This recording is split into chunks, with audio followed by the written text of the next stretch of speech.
This person was never yours, and deep down, your mind already knew it before your heart accepted it. And the philosophy of letting go begins exactly at the moment you stop lying to yourself about that truth, because what you called yours was never truly owned. It was experienced.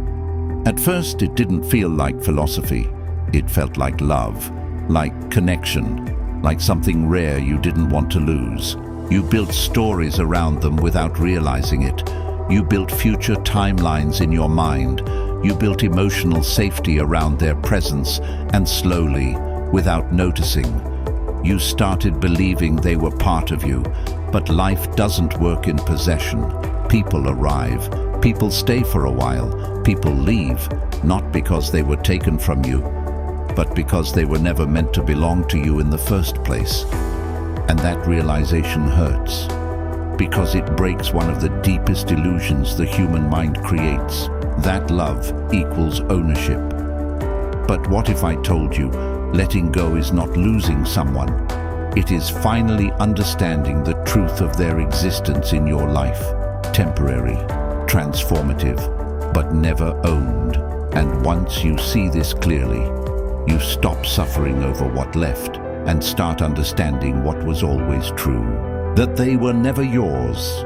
They were simply part of your journey. And that changes everything. You didn't lose them. You misunderstood what they were in your life. Let's begin with the hardest truth. Most human suffering in relationships doesn't come from love.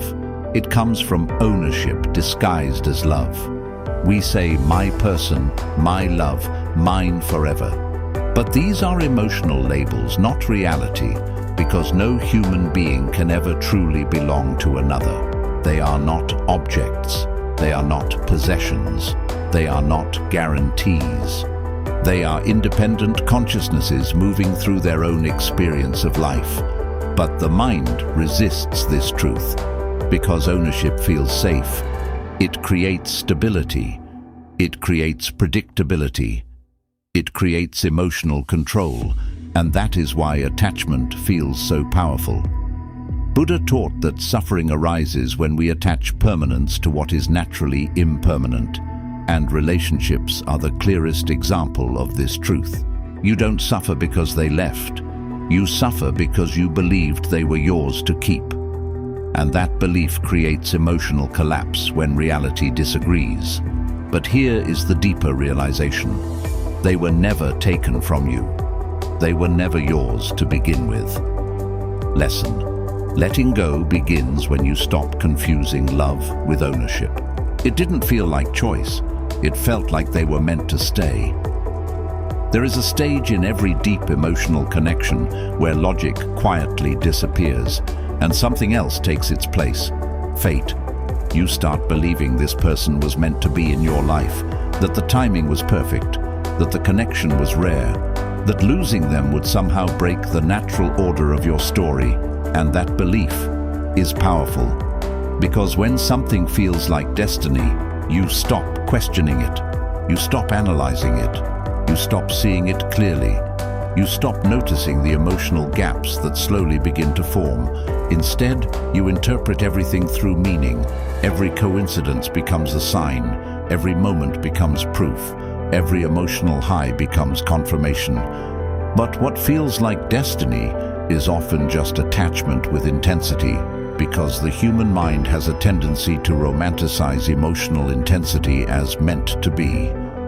And this is where suffering begins, not when the person changes, but when reality stops matching the story you built around them. Carl Jung suggested that humans often project internal desires onto external relationships, turning emotional experience into perceived destiny. And that projection makes letting go feel impossible, because you are not just releasing a person. You are releasing a meaning system your mind created around them.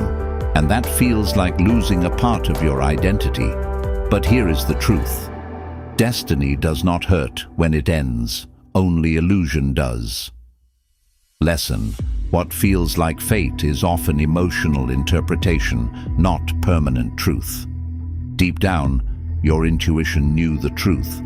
but your emotions refuse to accept it.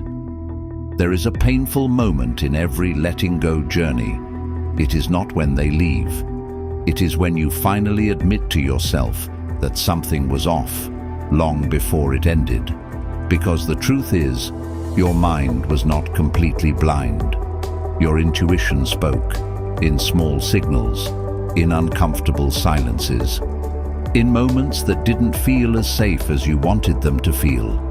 But you ignored those signals, not because you were weak, but because hope is louder than intuition when emotions are involved. You chose meaning over clarity. You chose potential over reality. You chose what could be over what was already happening.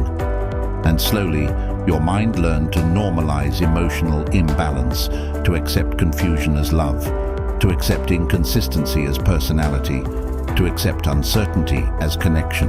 But pain eventually interrupts that pattern, and when it does, everything becomes visible at once, not slowly, not gently, but all at once.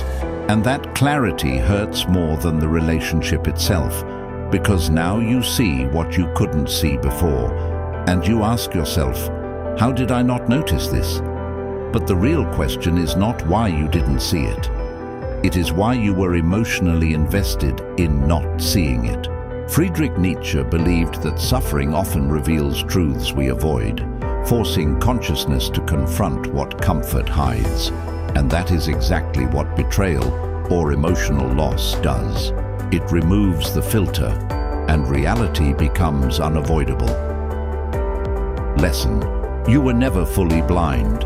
You were emotionally convinced not to see. You don't lose them. You lose the illusion that they were ever meant to stay. There comes a final stage in this journey where something quietly shifts inside you. Not because they return, not because they apologize, not because anything outside you changes, but because you change. You stop arguing with the past. You stop replaying the story. You stop searching for meaning in places that no longer hold any truth. And in that silence, something powerful happens. Acceptance begins. Not forced acceptance, not emotional surrender, but deep understanding. You begin to see that life was never asking you to keep them. It was asking you to experience them. And there is a huge difference between the two. One creates attachment, the other creates awareness. One leads to suffering, the other leads to growth. This is where the philosophy of letting go becomes real. Not as a concept, but as lived experience. Marcus Aurelius once said, "If you are distressed by anything external, the pain is not due to the thing itself, but to your estimate of it." And slowly you begin to understand that truth. They did not control your pain. Your interpretation did. And when interpretation changes, suffering loses its grip. You realize something that feels both painful and freeing. They were never yours to hold, but they were always yours to learn from. And that is where freedom lives. Not in holding on, not in getting answers, not in rewriting the past, but in finally letting reality be what it was. Nothing more, nothing less. Final lesson. Letting go is not loss. It is the return to truth. So if you are still holding on right now, don't force yourself to forget. Just allow yourself to understand, because one day you will look back and realize they were never yours. They were your lesson in becoming free.